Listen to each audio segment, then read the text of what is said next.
What's going on, guys? Welcome to In the Zone. I'm your host, Garrison Roy, and today we're going to go on a mental minute, those quick mental game hacks to help elevate your performance. This can also be targeted for really anyone in any industry in regards to losses and wins. But if you're new to the podcast, we got a bunch of other rants, which I think I might go a little bit into one, but I want to keep this focused into a mental minute. We also have deep dive educational explorations diving into, maybe some studies or just small intricacies of the game and helping guys get in their zone.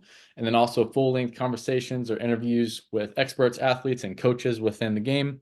But without further ado, I'm going to go ahead and get into this one. And I'll kind of start this off by kind of filling you in on how the weekend went for me. We went out to see my brother graduate at University of Arkansas. For those of you who don't know, I am originally from there. So just kind of there for context. But we went out and we also saw the Friday night game of Arkansas versus Mississippi State.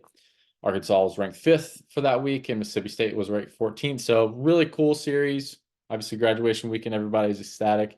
And if you guys have never been to an SEC baseball game, it's a different kind of atmosphere, right? Like you've gone to college baseball games before, but Texas A&M, Arkansas, LSU, those are really high attended stadiums that, the fans are just really into it, and a really cool experience if you're a fan just going to watch in general. But just kind of laying that out there for what it is. Obviously, I was more personally pumped to kind of see Hagen Smith pitch. He's kind of the talk of the season, and kind of been compared up to Paul Skeens. My personal opinion, Paul Skeens probably has a little bit higher average velocity throughout his season and was a little bit more physically mature. And one thing I did notice, and one thing that my brother actually pointed out, where he said, the first inning, Hagen Smith always has these issues where, he kind of gets in trouble, walks a few guys, but then ends up getting out of it, and then continues to get better as the game goes on. And I was like, huh, okay, well, if this is a common reoccurring thing, maybe you need to have a little bit of a game plan switch here. So this is kind of where I'm getting into that mental minute hack, or maybe even just after a loss or after a win, what we can do as coaches or what we can do as players to help pivot our game plan.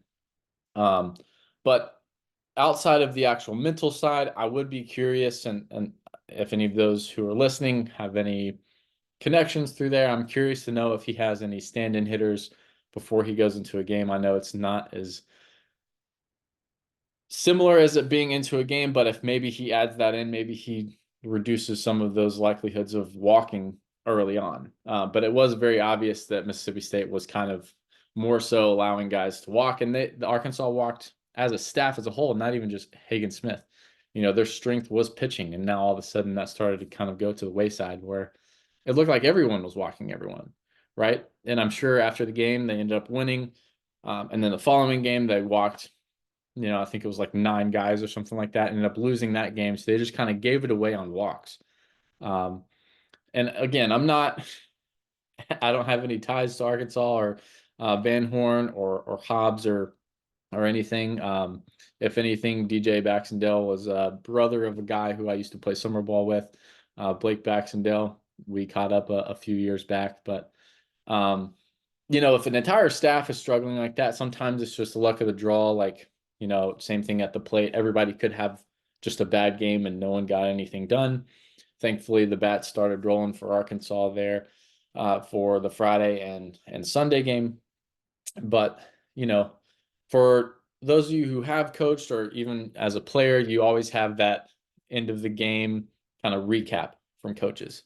And I think that's really important for guys to have those. And again, I don't think that you need to go in and do full on dissertations after a game or harp on things a little bit too much. But this is like that mental minute little nugget piece that you can take where right after a game, you want to acknowledge everyone for, whatever work they put in, or maybe acknowledge some key people of what helped out with either the win or maybe even just putting together a well-conditioned game, or even just maybe something that somebody did that's out of the ordinary. You want to, hand it over to them.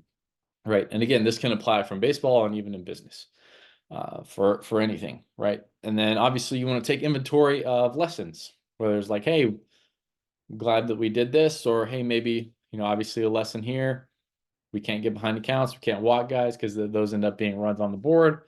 Maybe it was like, a little weird PFP play or something like that, right? This was not at this weekend, but I think it was against Florida, um, where the guy, when they were playing Kentucky, he didn't go to first base whenever he should have, whenever the ball was kind of a weak hit dribbler towards second base.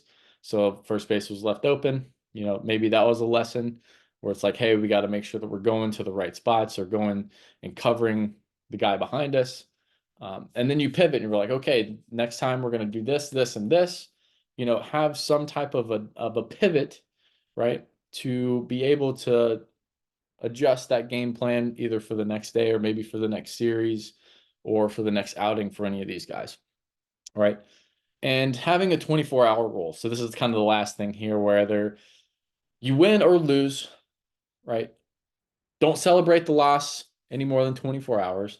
Don't celebrate the win any more than 24 hours of, I kind of said that backwards, but like don't sulk in the loss for more than 24 hours. If anything, don't sulk in it for more than a couple hours, to be honest, right? As long as you put in your best effort, you controlled what you can control, right? You did all the right things, you put in all of this effort. Sometimes it's just the name of the game, you end up still losing. It's just life and it's just baseball, right? So just something to kind of think about there. But, after that 24 hours, you got to move forward, right? Or even less than that for some of these guys. You got to kind of flush it, have that clean slate to be ready to rock and roll for the next one, the next game, the next pitch, the next outing, whatever is next for you, you got to flush it, right? But like I said, if you're controlling things that you can control, you prepared well, you did everything you could, sometimes that ball just doesn't roll in your favor, right? But the biggest thing that I want to drive home here is, hey, make sure that you're not over celebrating, especially for guys. Like you can think of it for, conference championships. Maybe they over celebrate because we're like, hey, we still got this other long-term goal that we got to go for. Or maybe they sulk in it. They're like, oh, we lost to this team, or maybe this underdog team came up and just decided to smack us around for a little bit, right? You don't want to let that blow your confidence towards the regionals, the super regionals, the World Series, right? Because you want to keep the main thing the main thing. Or maybe it was that last weekend series or that last outing. You got to come back and have that confidence, have that dog in you where you're like, okay, hey, even though I did have a bad outing, you know what? They're not going to get me next time.